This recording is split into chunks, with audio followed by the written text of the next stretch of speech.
Welcome to Underrated. Today I will explain and recap the 5th episode of Peaky Blinders Season 6. By order of the Peaky Blinders, like and subscribe. Tommy has an inoperable brain tumor, and has 18 months at the most to live. The man has finally met an enemy he can't defeat. While most would crumble at this news, Mr. Shelby uses it as motivation to tie up his loose ends, of which there are many.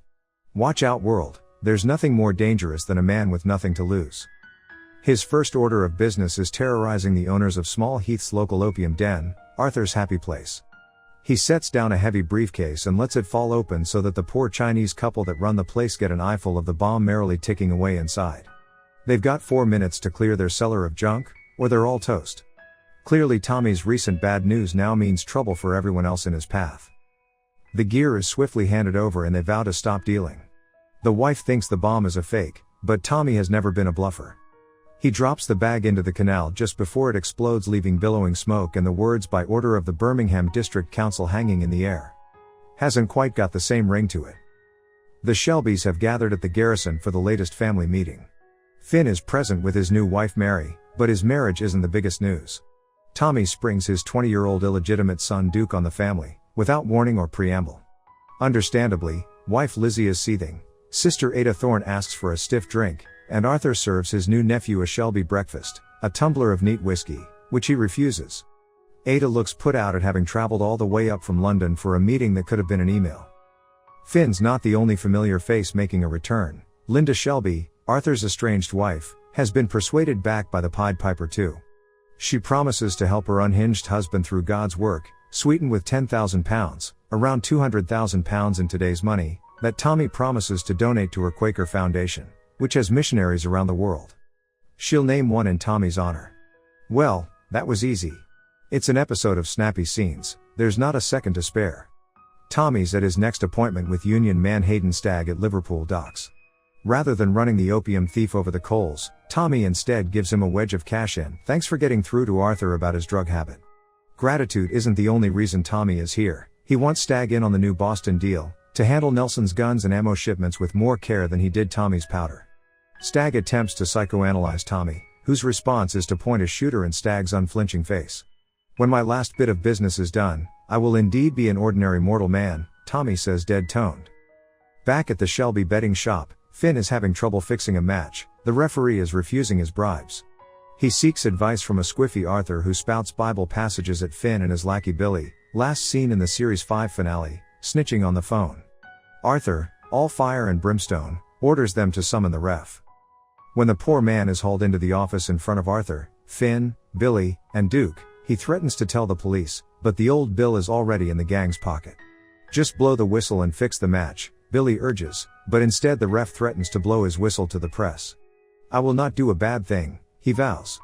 He's signing his own death warrant here, and everyone knows it. When Arthur mutters the words in the bleak midwinter, the rest of the room shrinks into the shadows, braced for what's about to follow. But it's not Arthur doing the murdering. It's Billy's turn to take the bloody limelight. He offers a weepy apology while throttling the ref with wire, blood spurting all over his face and trembling hands. "You're bloodied now, Billy," Arthur coos. Tommy and Lizzie are in bed, but despite the intimate moment there's a palpable distance between them. The grief of losing their daughter Ruby lingers on. "There was a time where we'd say nothing afterwards, because we didn't have to say anything. But now we've got nothing left to say," Lizzie murmurs, tormented by her love for her husband. She believes Tommy regrets their life together and he tells her yes, he does. He explains, "When you married me, you married a man, and a curse. You've shared my fate. That's what I regret." Strange pillow talk, this. Who is Billy really? In a bathhouse where he's trying to get over the trauma of his first kill, he's found by Jack Nelson, who gets him by the balls with a strand of chicken wire, giving us the second gruesome moment of the episode. "I hear you're the informant inside the Shelby organization," Jack says, by way of introduction. Blood drips onto Billy's toes as Nelson squeezes him to pass on intel on the eldest Shelby brother. "Only information leading to the murder of Arthur Shelby will save you from an Italian death." Ah, our old foes from the Mafia are back for a final hurrah. Meanwhile, Linda gets to work trying to save Arthur through the medium of prayer, but it seems like they both have another sort of reconciliation on their minds. Tommy's Uncle Charlie has caught Duke stealing from the family. It's a calculated act. He's sickened by what he witnessed in the betting shop and wants to be cast aside. Tommy convinces him to stay in the stables in Charlie's yard where he's more comfortable with the other stallions. With another fire put out and Duke redeployed but still in the ranks, Tommy hops onto his canal boat to meet a lady in Solihull. The lady is Diana Mitford. Tommy wants her support in building social housing along the canals with the Guinness Trust, headed by Mitford's estranged husband Brian. Mitford seems game but wants to shake on the deal. In English aristocracy speak, that means doing the dirty back at her hotel room. Surely not Tommy, there has to be a line. Think of Lizzie. But Tommy is in too deep and submits to her carnal lust. The scene is easily the worst in this week's 60 Minutes, more icky even than the ref's murder and Billy's crumpled crown jewels. Tommy is losing himself more and more as he continues with his plan to change the world. Quite understandably, his actions trigger another fit, and he finds himself drowning, coming to in a bath beside a pile of dead bodies. Tommy and Lizzie are preparing to receive house guest Jack Nelson, who's crashing at theirs for a night. They're both on edge. Tommy has changed the combination to his safe, Lizzie is exhausted by all his secrets. It's like the clock stopped ticking and I'm waiting for the bomb to explode, she says. When I know everything, you will know everything, he promises. Secrets soon start exploding at dinner. Nelson, demanding and rude to Frances, the loyal housekeeper who deserves her own spin-off series, reveals Tommy will soon be headed to Canada to handle some business with cousin Michael watching his back. We bet he will. Tommy tells Lizzie that the whopping $5 million payment, around $80 million today, for his trip will help with his legacy, and when he comes back, he will know everything. Their meal is gate-crashed by fascist power couple Mosley and Mitford, who ostensibly want to bid farewell to their new American BFF. Mitford has knife twisting on her agenda. You are a very lucky woman to have each day what I have only sampled once, she purrs at Lizzie, who runs from the room at the revelation of Tommy's cruel betrayal.